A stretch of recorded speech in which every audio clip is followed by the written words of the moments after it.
Movie के शुरू में हमें मायरा नाम की एक लड़की दिखाई जाती है जो अपने शौहर एडन के साथ अच्छी जिंदगी गुजार रही होती है। इनकी एक भांजी होती है जिसका नाम वानिया था और इन दोनों ने इसे अडॉप्ट कर लिया था क्योंकि कुछ ही दिन पहले वानिया के पेरेंट्स की अजीब तरीके से डेथ हो गई थी। मायरा और एडन बेशक वानिया को बहुत प्यार करते थे, लेकिन वो अब भी अपनी माँ को बहुत मिस करती थी और हमेशा उदास रहती थी। एडन की एक टॉय फैक्ट्री थी जहाँ वो ज्यादातर डॉल्स बनाकर बेचता था। कुछ ही दिन पहले उसने एक डॉल बनाई थी जिसका नाम सैब्रीना था और ये डॉल बच्चे बहुत शौक से खरीद रहे थे। एडन ने अपनी बीवी मायरा के लिए बाकी सैब्रीना डॉल से बड़ी एक सेकंड एडिशन सैब्रीना डॉल बनाई थी जो कि बहुत अच्छी थी।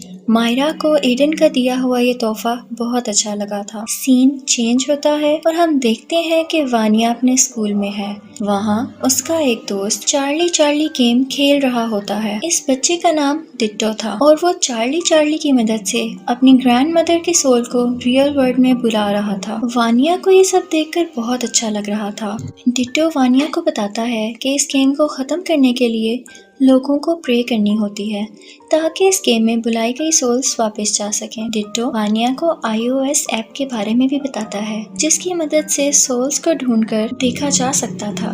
वानिया चार्ली गेम के बोर्ड को डिट्टो से बोरो कर लेती है। दूसरी तरफ हम वानिया को देखते हैं जो चार्ली गेम की मदद से अपनी मॉम को इस दुनिया में बुला रही थी।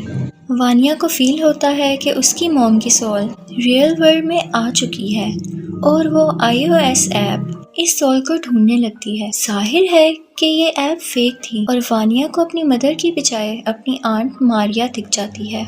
मायरा वानिया को उसके कमरे में सुला देती है और सोने से पहले उसे सैब्रीना डॉल भी देती है। जब वानिया सो रही होती है तो हम सैब्रीना डॉल की आइज को मूव करता हुआ देखते हैं, विच मीन्स चार्ली गेम से वाकई कोई सोल आई थी और अब वो सैब्रीना डॉल के अंदर थी। नेक्स्ट डे हम सैब्रीना डॉल को घर में अपने आप जगह बदलते हुए देखते हैं जिसे देखकर वो डर जाती है। रात को जब वानिया दोबारा उस iOS ऐप को यूज करती है तो उसे कोई सोल नजर आती है जो असल में एक डमी थी। फिर तभी कोई सोल वानिया को अलमारी में खींच लेती है।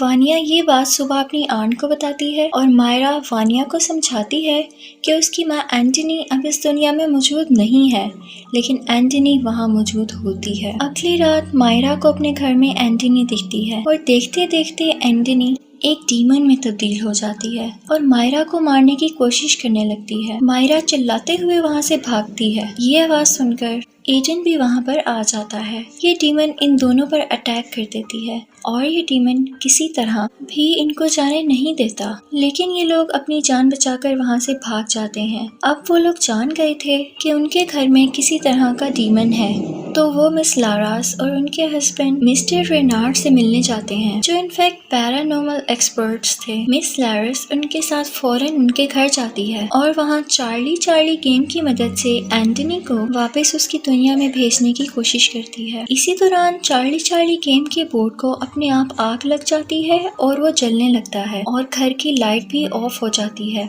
अंधेरे में ये डीमन वानिया को अपने काबू में कर लेता है और वानिया मिस लारस पर हमला कर देती है ताकि वह सब ना करे। लारस किसी तरह इस हमले से बचते हुए वानिया की बॉडी से इस डीमन को बाहर निकाल लेती है, लेकिन ये डीमन अब आजाद होकर इन सब पर हमला करता है। यहाँ इन सब के दरमियान बहुत फाइट होती है और मिस लारस इस डीमन को उसी घर के अंदर बंद कर देती है। लारस से गलती ये हो जाती है कि वो सैब्रीना डॉल को भी अपने साथ बाहर ले आती है और ये डीमन इसी डॉल में आकर इनके साथ बाहर आ जाता है। लारस इस डीमन को पहचान गई थी और वो बताती है कि डीमन का नाम बाग्या है और ये कोई मामूली स्पिरिट नहीं है बल्कि ये डीमन की चाइल्ड है और बहुत ज्यादा पावरफुल है। यहाँ पर हमें वानिया के पेरेंट्स की डेथ के बारे में भी पता चलता है और लारस बताती है कि वानिया की माँ एंटनी को बाग्या ने ही अंडर कंट्रोल कर लिया था और इसी ने वानिया के फादर को भी मारा था। लारस और रेनार्ड दोनों ने मिलकर किसी तरह बाग्या को उसकी दुनिया में भेजा था, लेकिन इसी दौरान एंटनी की भी डेथ हो गई थी। वानिया ने चार्ली गेम की मदद से एंटनी को वापस बुलाया था, तो बाग्या का डीमन हमारी दुनिया में वापस आ गया था। बाग्या को मारने का सिर्फ एक ही तरीका है कि लारस बाग्या को उसके ट्रू फॉर्म में विरासत में मिले खंजर से मारे, जिस खंजर को बाग्या को मारने के लिए ही बनाया गया था। ये खंजर फिलहाल रेनार्ड के पास था।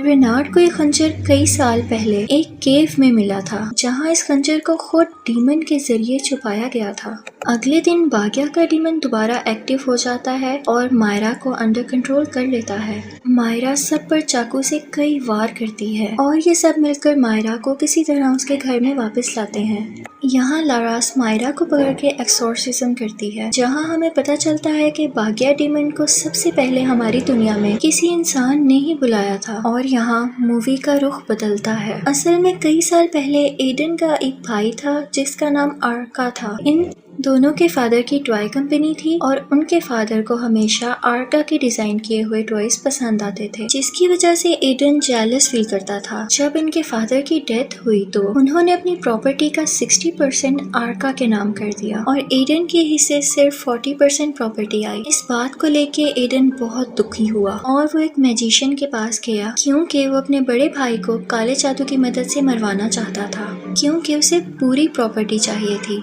और उसी मैजिशियन ने बाग्या के डीमन को हमारी दुनिया में बुलाया था और इस डीमन को एक ह्यूमन बॉडी चाहिए थी। बाग्या ने पहले आर्का को अंडर कंट्रोल करने की कोशिश की थी, लेकिन आर्का उसके काबू में ना आ सका। इसलिए बाग्या के डीमन ने आर्का की बीवी एंटनी को पोजेस कर लिया, यानी अपने काबू में कर लिया। एंटनी और आर्का ही वानिया के पेरेंट्स थे और जब लारास ने बाग्या से मुकाबला किया तो उस दिन एंटनी और आर्का दोनों की डेथ हो गई थी, यानी कि वानिया के पेरेंट्स की मौत का जिम्मेदार यानी रिस्पॉन्सिबल एडन था। दूसरी तरफ देखा जाए तो बाग्या के डीमन को एक और इंसानी जिस्म की जरूरत थी और वो एडन को ही अंडर कंट्रोल कर लेता है, क्योंकि एडन का जिस्म काफी मजबूत था। पोजेस्ड एडन इन सभी पर हमला कर देता है और रेनार्ड किसी तरह इस डीमन को एडन के जिस्म से बाहर निकालता है। अब ये डीमन अपनी असली शक्ल में लारास पर हमला कर देता है और इसी दौरान लारास विरासत में मिले उस खंजर से बाग्या के डीमन को हमेशा के लिए मार देती है। फिर मूवी का एंडिंग सीन दिखाया जाता है, जहाँ पर पुलिस एडन को अरेस्ट कर लेती है और फिर हम देखते हैं कि वानिया और मायरा हंसी खुशी एक दूसरे के साथ जिंदगी गुजारती हैं। कुछ ही टाइम बाद लारास और रेनार्ड को एक पैरानॉर्मल डॉल के बारे में एक और खबर मिलती है। उसे पता चलता है कि इस डॉल के मुतालिक एक और केस आया है और इसके आगे कुछ नहीं दिखाया जाता। यहाँ पर मूवी खत्म हो जाती है।